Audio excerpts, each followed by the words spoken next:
오늘부터 우리가 나눌 창세기는 성경의 첫 번째 책이면서 우리 이 세상과 인간의 시작을 말씀하고 있는 그런 내용입니다. 이 부분은 두 부분으로 나누어져 있어요. 1장부터 11장까지는 인류의 운명을 결정하는 네 가지 사건을 중심으로 다루고 있습니다. 즉 하나님의 천지 창조, 인간의 범죄와 타락, 노아의 홍수, 그리고 바벨탑으로 구성되어 있습니다.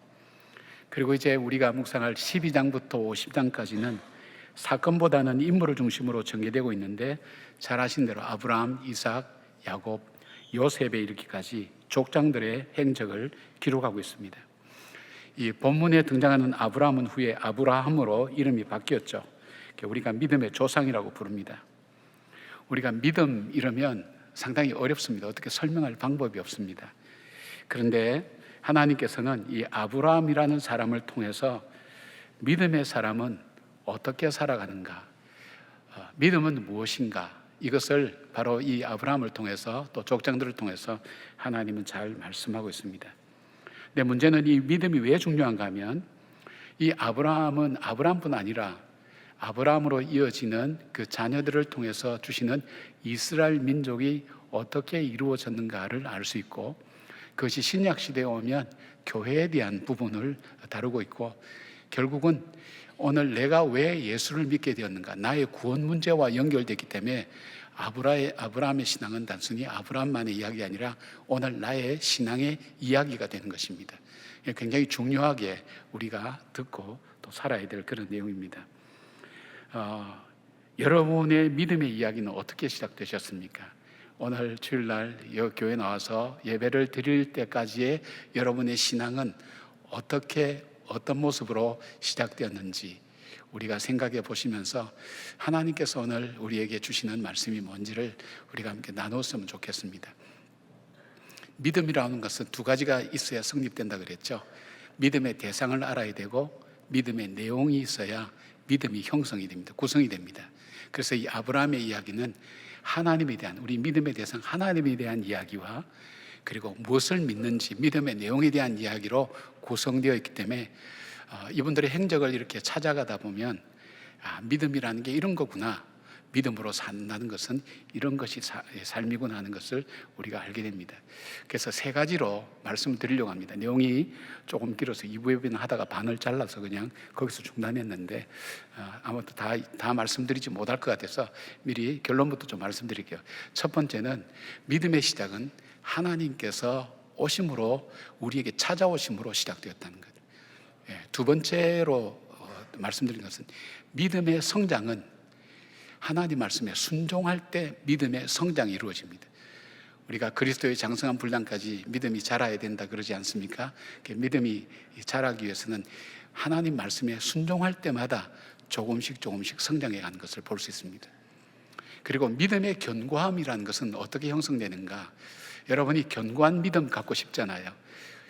세상 흔들리고 사람들을 주를 떠나도 나는 주를 섬기고 의지하리라, 그 찬양처럼 나는 흔들리지 않는 믿음을 가졌으면 좋겠다.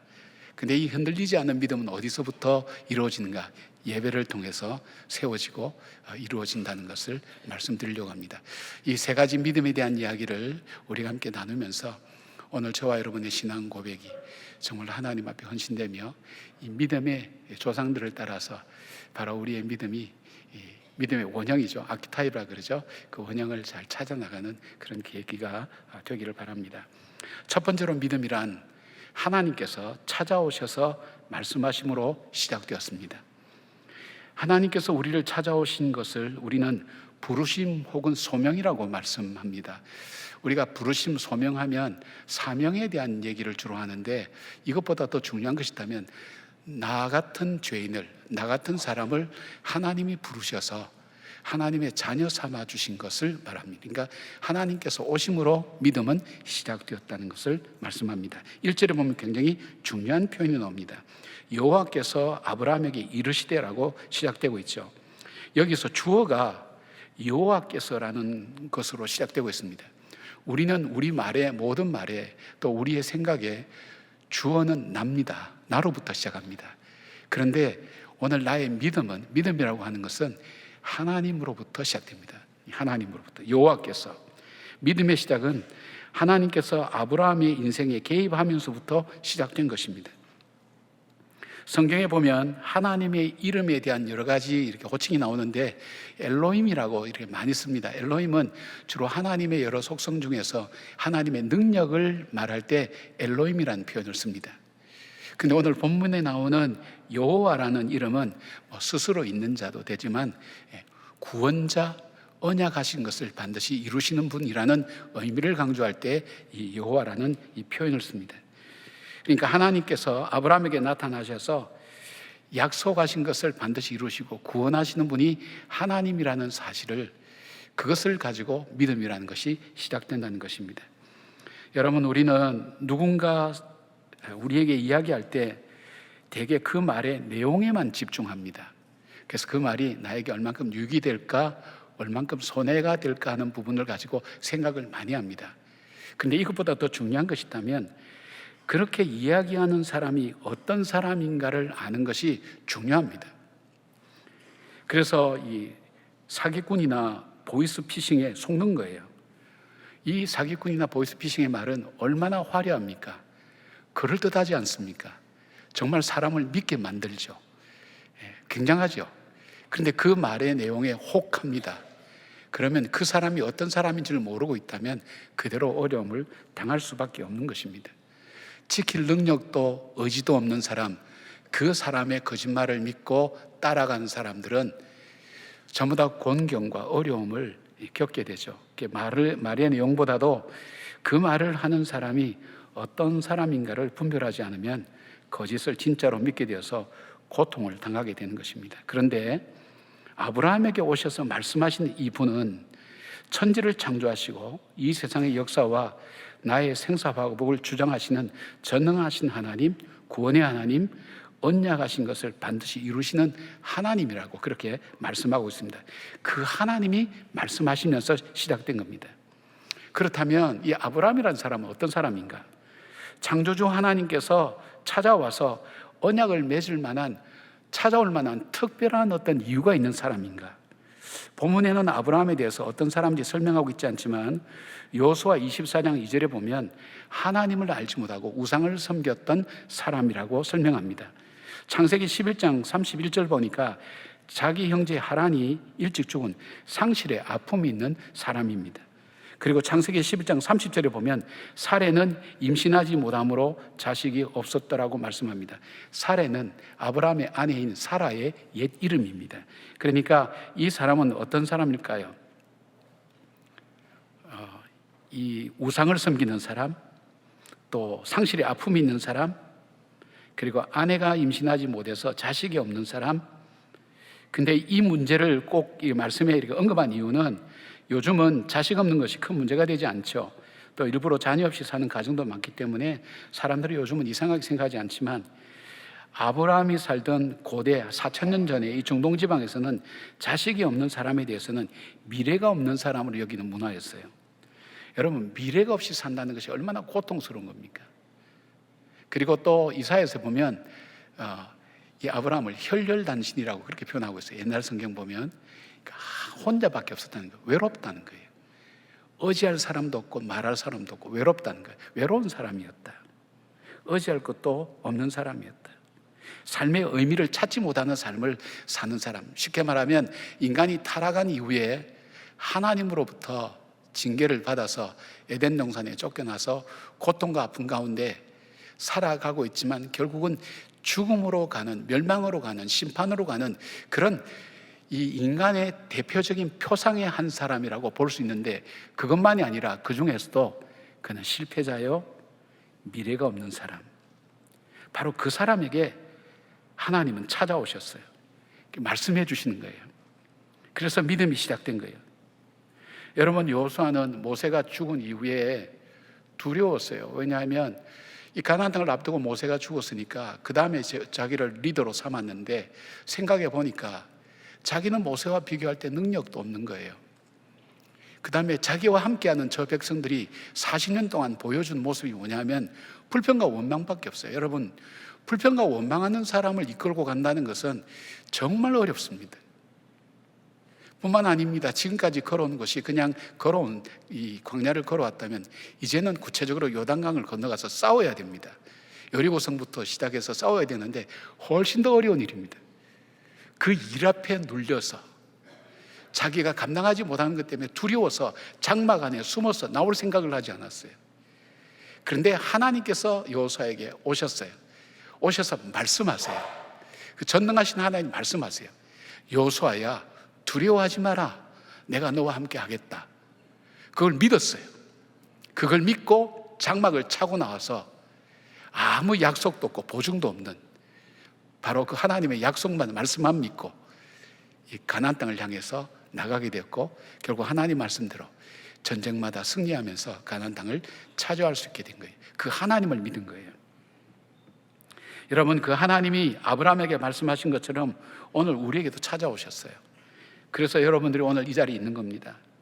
내 의지와 내 뜻대로 내가 결정해서 왔다고 그렇게 생각할지 모르지만, 우리가 신앙이 좀 더 깊어지면, 하나님을 좀 더 이해하게 되면, 내가 내 의지와 결단으로 온 것 같지만은 하나님께서 나를 찾아오셨구나 하는 것을 고백하게 될 것입니다.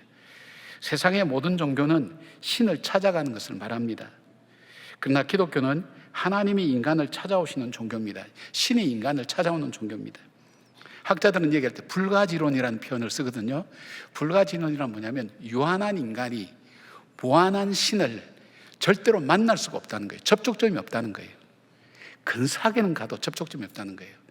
근데 인간이 스스로 노력해서 득도해서 신의 경지에, 신을 만나는 경지에 이른다고 하는 대표적인 종교가 불교지 않습니까? 그러나 일반적으로, 철학적으로, 일반적으로 얘기할 때는 그거는 불가능하다. 유한한 인간이 무한한 하나님을 결코 만날 수 없다. 그러나 기독교는 신이 내려오신 거예요. 우리같이 육신의 몸을 입고 이 땅에 오신 거예요. 예수 그리스도께서 육신의 몸을 입고 이 땅에 오셔서 하나님이 자기를 계시해 준 거예요. 자기를 나타내 주시고 보여주신 거예요. 그래서 그 하나님을 믿게 만들고 하나님을 만나게 만든 거예요. 그래서 그렇게 해서 이 인간을 버려두지 않으시고 육신을 입고 예수 그리스도로 오셔서 십자가를 통해서 구원의 역사를 완성하셨어요. 여러분, 여러분의 믿음 생활은 언제부터 시작됐습니까? 시작한 것이 아니라 하나님께서 언제 여러분을 어떤 일로 부르셨는지 모르겠어요. 하나님의 부르심의 방법과 모습은 다양합니다. 고난이라고 생각했는데, 실패라고 생각했는데, 희망이 없었는데, 아픔이 없고 절망이었는데, 그런데 나중에 깨닫고 보니까 하나님께서 나를 부르셨구나 하는 것을 우리는 고백하게 되는 것입니다. 이 세상 어떤 것으로도 바꿀 수 없는 구원의 길을 열어주신 것입니다. 지난주일 발리에서 온 신디자매의 간증을 들으면서 하나님의 부르심이 놀랍다는 생각을 하게 됐습니다. 아버지는 일찍 돌아가시고 어머니는 재혼하셔서 그는 그냥 버려진 존재처럼 살았다고 그렇게 얘기합니다. 자기 삶에는 아무 일도 없었다는 거예요. 아무런 의미도 없고 목적도 방향도 찾을 수 없는 그런 삶이었다고. 근데 우리 교회에서 간 청년들, 그 청년들이 교회에 나와보라고, 예수 믿어보라는 그 말을 듣고 우연히 디딘 작은 그 한 걸음의 발걸음이 자기의 삶을 그렇게 바꿔놓을 줄 몰랐다고 그렇게 간증을 하죠. 그는 복음을 들었습니다. 자기를 포기하지 않는 그 하나님, 사랑하시기 위해서 십자가에서 자기를 대신 죽으신 그 하나님의 사랑을 들었습니다. 자기가 얼만큼 사랑을 받는 존재인가 하는 걸 알게 되고 세례를 받고 힌두에서 예수 그리스도를 자신의 구세주와 주님으로 영접하게 되었어요. 그가 복음을 통해서 깨달은 것은 버려진 것 같은 자기 인생이 얼마나 하나님 앞에서 소중한 존재인가 하는 것을 발견하게 되었다고 했습니다. 신디 자매의 외로움이 하나님의 부르심이었다고 그렇게 고백하게 되었습니다. 사랑하는 여러분, 저와 여러분을 부르신 그 하나님은 전능하신 분이십니다. 언약하신 것을 반드시 이루시는 분이고, 그리고 우리를 구원하신 분입니다. 그 주님께서 우리에게 찾아오셔서 말씀하셨고, 그 말씀대로 우리를 구원해 주셔서 오늘 이 자리에 있게 하실 뿐 아니라 그 주님은 약속하신 대로 우리의 간구와 기도에 응답하신다고 하셨습니다. 그렇다면 오늘 낙심하고 절망하고 좌절하고 있는 여러분, 나는 목적도 없고 방향도 없고 삶의 의미도 못 느낀다고 생각하는 여러분, 그렇게 낙심하고 있을 것이 아니라 나에게 찾아온 분이 누군가, 나로 하여금 하나님을 찾게 만드는 그분은 누군가, 천지를 창조하신 그 하나님이라는 사실을 내가 믿음으로 고백할 때 그때부터 이 믿음의 역사는 시작된다는 것입니다. 낙심하지 말고 그 하나님을 믿고 그 하나님과 동행하는 저와 여러분 되기를 바랍니다. 두 번째는 하나님 말씀에 순종함으로 성장해 가는 것입니다. 이 믿음은 말씀에 순종할 때 성장하는 것입니다. 1절 보니까 이런 말씀이 되어 있어요. 여호와께서 아브라함에게 이르시되 너는 너의 고향과 친척과 아버지의 집을 떠나 내가 네게 보여줄 땅으로 가라, 이렇게 말씀합니다. 하나님께서 아브라함에게 나타나셔서 두 가지 명령을 하세요. 떠나라, 그리고 가라. 굉장히 단순한 거예요. 우리가 이렇게 들으면 뭐 쉽게 생각할 수 있지만, 떠나라 한다는 것은 이게 어떻게 떠나느냐, 본토 친척 아비 집을 떠나라는 거예요. 여기에 우리가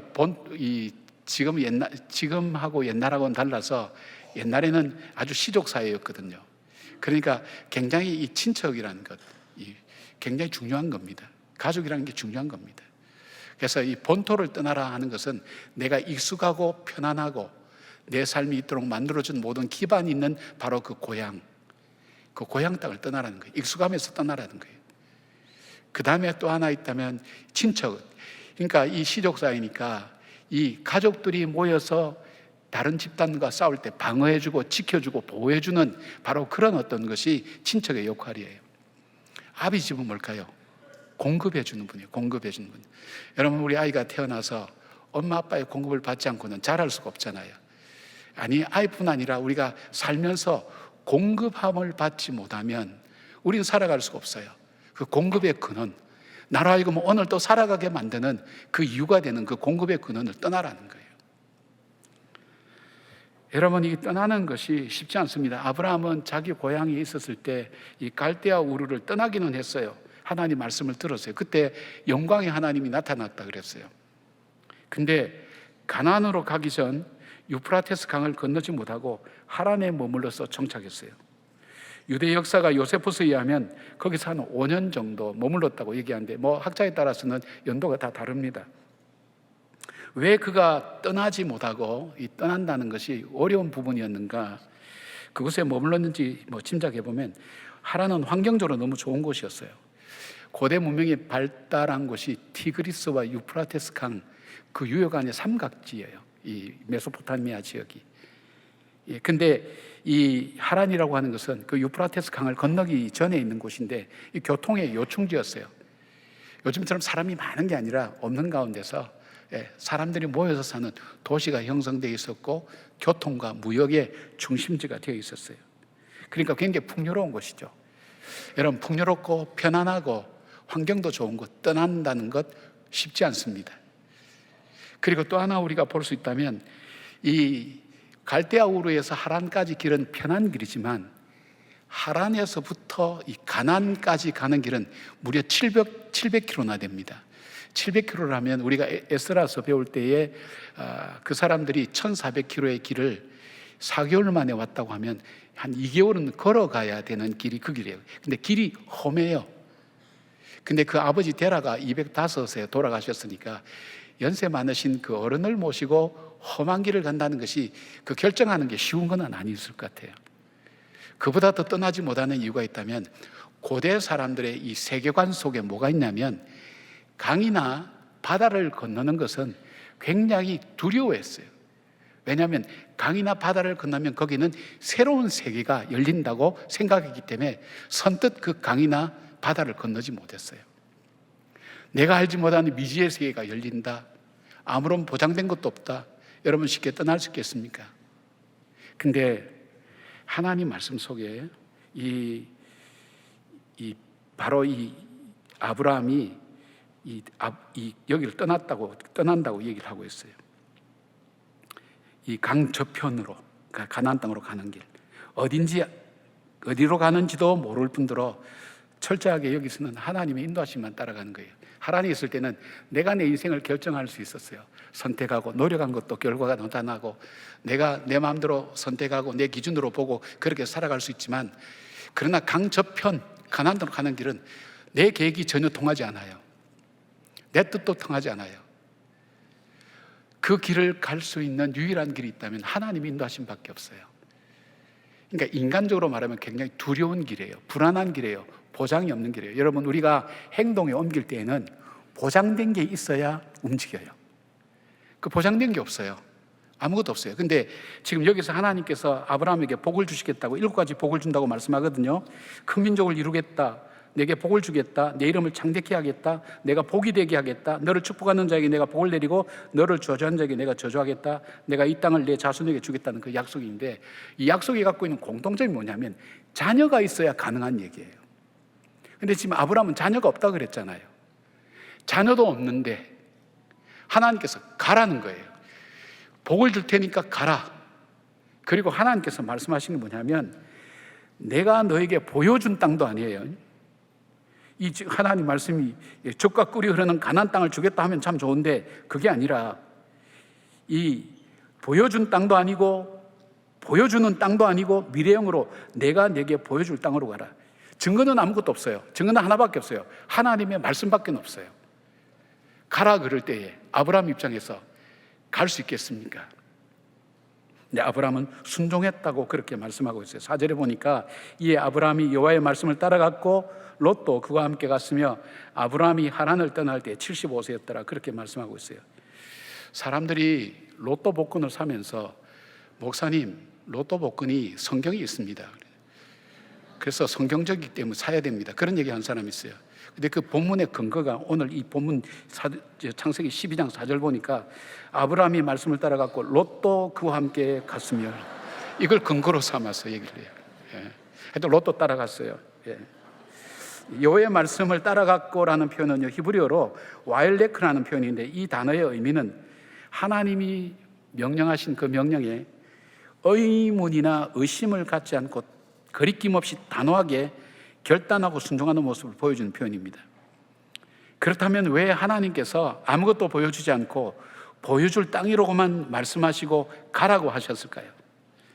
그것은 아브라함이 자신의 계산이나 판단을 따라가는 것이 아니라 하나님의 말씀을 따라 믿음으로 순종하도록 하기 위함이었어요. 아브라함은 갈 바를 알지 못했어요. 하나님 말씀을 따라 순종하며 떠날 수 있었어요. 쉽게 말씀드리면 아브라함에게 떠나라고 하시고 보여줄 땅으로 가라고 말씀하신 것은 우리가 살아왔던 삶의 방식에서 떠나서 하나님만을 의지하는 믿음으로 살아가는 것입니다. 여러분, 이게 하나님 말씀만 따라간다는 게 얼마나 어렵습니까? 우리가 이 구약에 보면 이스라엘 백성들이 광야길 걸어갈 때 신명기 8장에 보면 그 나오잖아요.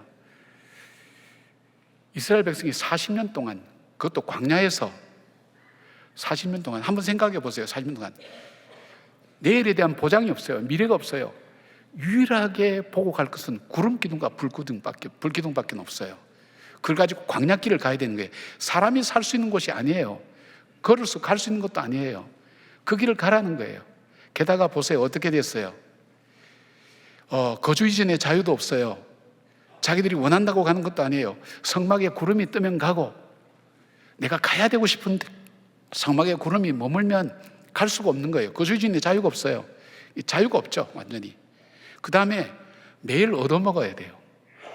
40년간 하나님께 얻어먹었어요. 매일. 그것도 한꺼번에 좀 주면 저장했다가 하면 좋은데 매일매일 얻어먹겠어요, 하나님께. 그런데 하나님께서 말씀하시죠, 모세를 통해서. 이 40년 동안 이 광야길을 걷게 하신 것이 하나님이다. 근데 그 하나님이 왜 그렇게 했느냐? 사람이 떡으로만 사는 것이 아니라 하나님 말씀으로 사는 줄 알게 하려 함이라고 그렇게 말씀하고 있어요. 그렇다면 여러분 한번 생각해 보세요. 단 한 가지 레슨, 한 가지. 사람이 떡으로만 사는 것이 아니라 하나님 말씀으로 사는 것, 요거 한 가지 훈련시키기 위해서 40년간을 그렇게 혹독하게 훈련시켜서 했다면 말씀을 따라간다는 것, 이건 사실 힘든 일이에요. 불가능한 일이에요. 근데 아브라함은 순종했어요. 믿음에서 순종이라는 것을 말씀하는 거예요. 무엇에 따라서? 자기 용기를 내고 자기의 가능성 계산해서 그런 게 아니라 하나님 말씀만 따라갔다는 것을 말하는 것을 말합니다. 여러분, 여기 보면 재밌는 비교가 나와요. 보이진 않지만 우리 비교해보면 아브라함은 보이지 않는 하나님을 따라갔어요. 그 말씀 읽고 따라갔는데 롯도 따라갔어요. 따라갔는데 보이는 삼촌, 이 아브라함을 보고 따라갔어요. 같은 장소에서 같은 공간으로 옮겼어요. 그런데 이 아브라함과 롯이 헤어져야 될 때 롯이 선택한 것은 그가 보기에 좋은 소돔과 고모라를 선택했어요. 아브라함은 하나님의 말씀을 선택했어요. 그가 보기에 좋은 소돔과 고모라 갔는데 거기서 망했어요. 아무것도 없는 황무지를 남았던 이 아브라함, 하나님을 선택했던 아브라함은 창대하게 하는 축복을 받았어요. 무엇을 따라가느냐가 중요한 거예요. 여러분, 말씀을 따라가는 것이 여러분에게 참 중요한 것입니다. 그래서 믿음이라고 하는 것은 내가 살아왔던 방식에서 떠나는 것입니다. 하나님 말씀 의지하고 매일매일 사는 거예요. 한번 생각해 보세요. 여러분, 700km나 되는 길을, 험한 길을 걸어가는 거예요. 어제도 걸었어요. 오늘도 걸었어요. 가다가 이런 생각 안 들었을까요? 내가 왜 이렇게 걷지? 하나님이 여리고성을 하루에 7바퀴, 하루에 한 바퀴씩 돌고 마지막 날 7바퀴 돌으라고 말씀하셨을 때 침묵하라 그랬잖아요. 왜 침묵하라 했을까? 사람들이 분명히 그렇게 얘기했을 거라는 거예요. 야, 우리가 왜 돌고 있지? 우리가 돌았나? 그렇게 얘기할 거라는 거예요. 의미를 못 찾는 거예요. 아브라함도 그랬잖아요. 찾을 수 있는 유일한 한 가지가 있다면 하나님 말씀 때문에, 그 말씀 의지해서 하루하루 걸어서 몇 개월이 걸린지 알 수 없지만 그 길을 간 거예요. 약속을 따라서 순종한다는 것. 여러분의 신앙은 어디쯤 와 계세요? 갈대아 우르는 일단 떠났을 것 같고요. 하란에 머물러 있지는 않을까요? 적절하게 내가 조종할 수 있고, 내가 계획할 수 있고, 내가 판단할 수 있는 바로 그것에 의해서 살아가는 것. 그래서 열심히 돈도 모으고 열심히 공부도 하고 내가 보장되는 일을 위해서 내가 하는 일, 그 정도 하면서 신앙생활도 적당하게 하는 그 정도에 머물러 있지는 않나요? 여러분의 하란은 어디입니까? 여러분을 안정적으로 지켜주고 보호해주고 공급해주는 그곳에 살고 있지는 않나요? 하나님 말씀을 따라서 나를 내던지듯이 말씀 따라 한 걸음 한 걸음, 오늘도 고달프고 지친 인생길이지만 내가 이 길을 걸어가는 것은 하나님의 말씀 때문에, 하나님의 약속 때문에 오늘도 걸어가는 그 삶을 살아갈 때 하나님께서는 하나님의 때에 약속하신 복이 다 이루어지는 축복으로 나타나게 된 것을 보게 됩니다. 순종할 때 우리의 믿음은 성장합니다. 자, 세 번째, 언제 믿음은 견고해지는가? 예배를 통해서 견고해집니다. 아브라함은 말씀의 인도함을 받아서 알지도 보지도 못한 길을 700km나 걸어갔어요. 매일매일 자신의 판단과 생각을 내려놓아야 돼요. 하나님의 인도하심 앞에 자기 삶의 원칙을 세우고 결단하고 가야 갈 수 있는 그 길이었어요. 알 수 없는 미래를 한 걸음 한 걸음 어려움과 시련을 이기며 가나안 땅에 도착했어요. 5절에 보니까 마침내 가나안 땅에 들어왔다고 말씀합니다. 이 마침내라는 단어 속에는 수많은 사연이 담겨 있죠. 6절에 보니까 그때의 가나안 사람이 그 땅에 거주하였더라고 말씀합니다. 자, 여러분 한번 보세요. 내가 하나님 말씀 듣고 믿음으로 살았어요. 순종했어요. 참 고달픈 길을 걸어가요. 내가 믿음으로 산다는 게 얼마나 힘든가. 하나님 말씀을 믿고 산다는 것이 이 세상의 문화 속에서는 어려운 거예요. 힘든 거예요. 그렇지만 하나님 말씀을 믿고 따라갔어요.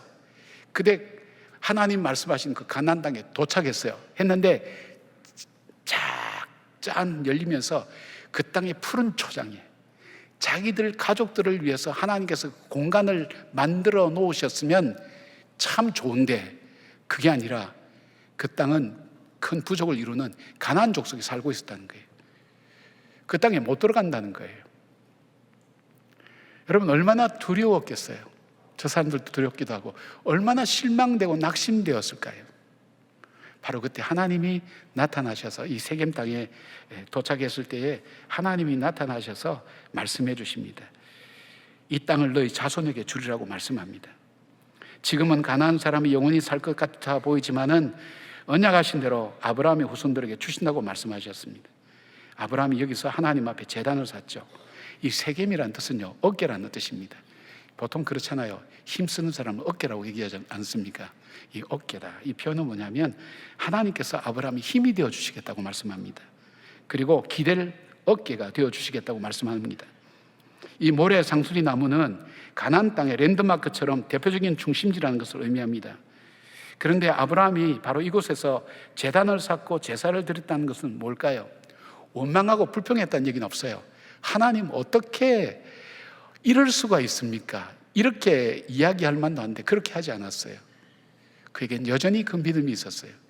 그리고 나타나서 말씀하시는 하나님, 나는 지금 자녀도 없는데 후손에게 주시겠다고 정말 엉뚱한 약속을 하시는 그 하나님, 그 하나님을 향하여 아브라함 제단을 쌓았어요. 제단을 쌓을 때 아브라함의 믿음은 어떤 믿음이었을까요?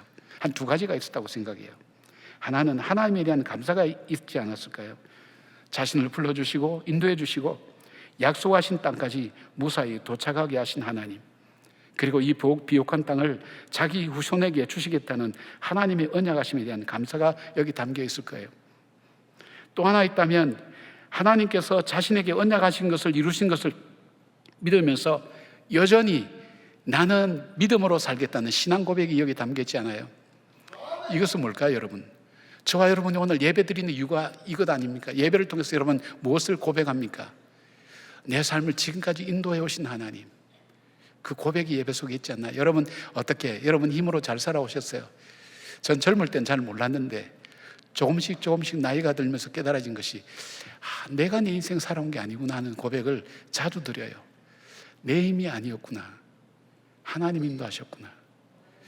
그 고백이 들어가 있어요. 그때마다 마음속에서부터 하나님에 대한 감사가 나와요.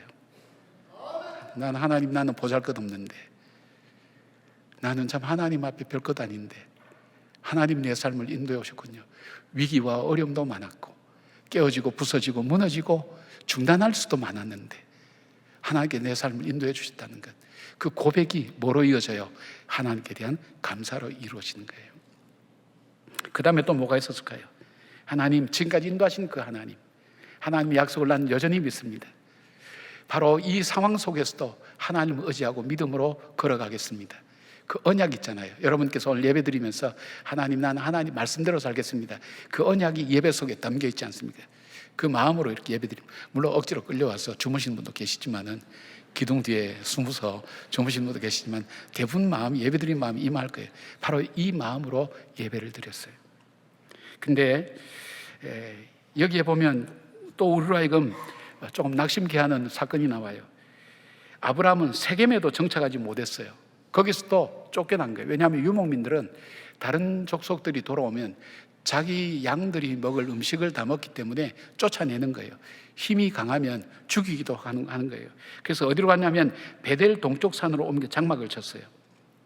유목민이라면 풀이 있는 평지에 머무는 것이 당연하지만 가나안 사람들의 견제로 인해서 산에 장막을 칠 수밖에 없어요. 그런데 재미있는 것은 이 장막의 위치입니다. 그곳의 서쪽은 베델이고, 베델은 여러분 아시는 것처럼 하나님의 집이란 뜻이죠. 동쪽은 아이 성이에요. 아이, 폐허, 무너진 곳, 그런 것을 의미하는 거예요. 아브라함은 바로 그 사이에 제단을 쌓고 예배를 드렸어요. 이것은 그의 신앙 고백이에요. 하나님의 약속과 세상의 허무함 사이에서 바로 그 속에서 예배를 드리는 거예요. 뭘까요? 8절 마지막에 보니까 여호와의 이름을 부르더니 있는데, 이 말씀은 창세기 4장 26절에 나오는 말씀이에요. 여기 보니까 셋도 아들을 낳고 그의 이름을 에노스라 하였으며 그때의 사람들이 비로소 여호와의 이름을 불렀더라, 그래 됐어요. 이 에노스라는 것은 뭐냐면 이 구약엔 사람 이름의 뜻을 갖고 있다 그랬죠. 연약한 인간, 죽을 수밖에 없는 존재, 허무한 인간이라는 뜻을 가지고 있어요. 사람들이 언제 여호와 하나님을 불렀느냐? 인생을 살면서 인간은 연약한 존재구나, 인간은 죽을 수밖에 없는 존재구나, 그것을 깨달을 때 그때서야 비로소 여호와 이름을 불렀다고 그렇게 이야기하고 있어요. 불렀다는 뜻은 예배하다라는 의미가 있어요. 아브라함은 하나님의 집과 폐허 가운데서 인생의 허무함과 연약함 가운데서 단을 샀고, 내가 이 인생, 허무한 인생대로 인생을 살아가는 인생이 아니라 하나님의 이름을 부르고 여호와 하나님만을 의지하고 하나님의 집을 세워가는 삶을 살겠다고 결단한 겁니다. 여러분, 예배 때마다 확인하는 것이 우리가 피조물이라는 걸 확인하는 거예요. 하나님, 나는 피조물입니다. 하나님은 나의 창조자입니다. 나를 지으신 분입니다. 나를 만드신 분입니다. 그 고백을 우리가 예배 때마다 하는 거예요. 근데 여러분 한번 생각해 보세요. 하나님께서 왜 이렇게 하셨을까요? 좀 한 번쯤은 이 아브라함을 참 시원하게 해서, 맞았어, 하나님이 옳았어, 정말 푸른 초장이야, 쫓겨왔다고 별 것 없다고 생각했는데 여기가 진짜 알짜야, 뭐 이런 어떤 반전의 어떤 역사를 이루면 좋은데 하나님은 그렇게 하지 않았어요. 뒤에도 보면 남방으로 계속 옮겨갔다 그랬어요. 옮겨가도록 만들었어요. 왜 그랬을까요? 하나님은 아브라함과의 관계에서 거래의 관계가 아니라, 계산하는 관계가 아니라 믿음의 관계를 원하셨어요. 그럼에도 불구하고 너가 나를 믿고 내 말을 따를 수 있느냐. 그래서 이 믿음이 체질화되도록 하나님께서 그렇게 만드신 거예요. 히브리서 11장 1절 보니까 이렇게 되어 있어요. 믿음은 바라는 것들의 실상이요 보이지 않는 것들의 증거라고 그렇게 말씀하고 있어요. 제가 집안 얘기를 해서 죄송합니다만은 저희 어머니에게서 볼 수 있는 대표적인 한 가지 모습이 있다면, 어머니는 예배 드리는 사람이었다는 거예요. 혼자 예배를 많이 드렸어요. 아무도 믿지 않는 가정에서 아들 살리겠다고 시작된 믿음의 여정에서 어머니는 예배에 집중하시면서 이 예배마다 대나무의 마디처럼 믿음을 견고하게 세웠을 뿐 아니라 예배를 통해서 하나님과 깊은 교제를 하고 계셨어요. 이 어머니의 기도 노트는 대학 노트 크기로 제가 받은 것만 한 20여 권 됩니다. 그런데 이사 오면서 많이 잊어버렸고요. 그것 때문에 말씀 많이 하셨어요, 이사 오실 때. 그 다음에 중보기도 한 것은 그 대상에게 다 노트를 나눠줬어요. 그러니까 상당히 많은 것이죠. 설교를 준비하면서 돌아보니까 어머니가 예배에 집중할 수 있었던 이유가 뭘까? 예배에 매달릴 수 있을 수밖에 없는 이유가 무엇일까? 할 때 외로웠어요. 아무도 예수 믿지 않은 집안에서 그렇게 기도. 제 후에 형이 죽고 저도 같은 병으로 죽어갈 때 어머님이 울부짖으면서 기도했다는 게 있다는 경우, 부처님이든 하나님이든 우리 아들 살려주면 내가 믿겠다고. 저희 외가는 앞에 가면 절이 있어요. 제가 어릴 때, 아주 어릴 때 절만 먹은 기억도 나요. 근데 저로 인해서 예수를 믿게 됐어요. 예수를 믿게 되고, 그래서 제가 목사가 되고 목회하는 걸 보셨어요. 그러니까 이 어머니 속에는 하나님께서 언약하신 대로 하나님의 때에 이루어 가신다는 확신을 갖고 있는 거예요. 그러니까 아무도 도와줄 수 없는 외로운 상황 속에서 하나님만 의지하고 예배드리고 예배 응답하시는 하나님을 만나보고, 어머니의 신앙이 견고한 신앙이었다. 전 참 제가 놀랍게 생겼는데, 어머니 그 기도를 하셨거든요. 나는 요양병원에 안 간다. 그리고 나는 자는 잠길에 하나님께 간다. 그 기도대로 가셨어요. 그리고 재밌는 것은 어머니 돌아가시기 전에 그 해에 저 생일잔치를 차려주셨어요. 89세 된 어른인데 어머니 그냥 나가서 식사해요 그랬더니, 아니다, 금년에는 너 생일 좀 챙겨주고 싶다. 그렇게 하시더라고요. 이상하게 생각했죠. 그리고 8월 10일 날이 저희 집사람 생일이에요. 저희 어머님이 8월 12일 날 돌아가셨거든요. 근데 내가 며느리 생일도 챙겨주고 싶다. 그 집사람 생일도 챙겨줬어요. 그리고 어머니 돌아가시기 전날 찍은 사진이 제 책상 위에 있는데, 그 사진이 뭐냐면 오신 손님 대접한다고 과일 깎고 있는 그 사진이 마지막에 그분이 찍은 사진이에요. 그걸 저에게 보여주셨어요. 그리고 본인이 신세진 사람에게 필요한 선물을 사서 다 나눠주고, 그리고 저에게 하시는 말씀이, 나는 할 일을 거의 다 한 것 같다 그러시더라고요. 그 무슨 말씀인가? 일을 못했어요. 돌아가시고 난 다음에 생각나는 거예요. 설교 준비하면서 이분은 저 어머니라는 표현보다도 이분은 신앙의 견고함이 있었던 분이구나. 흔들리지 않는 것. 저 목회할 때 저도 많이 힘들었거든요. 여러분, 쉽지 않아요. 여러분 볼 때 목사가 저 맨날 웃고 이렇게 미소 지으면서 설교하니까 행복하구나 생각하는데, 목회라는 것 자체가 참 힘들어요. 그래서 이건 아멘하면 안 됩니다. 그래서 몇 번인가 저희 어머니 찾아가서 그랬어요. 어머니 좀 못할 것 같아요. 그만둬야 될 것 같으면, 한 번도 어머니 그래 하시는 거 없어요. 그래, 힘들겠다. 근데 하나님 계획이 있을 거다. 기다려보자.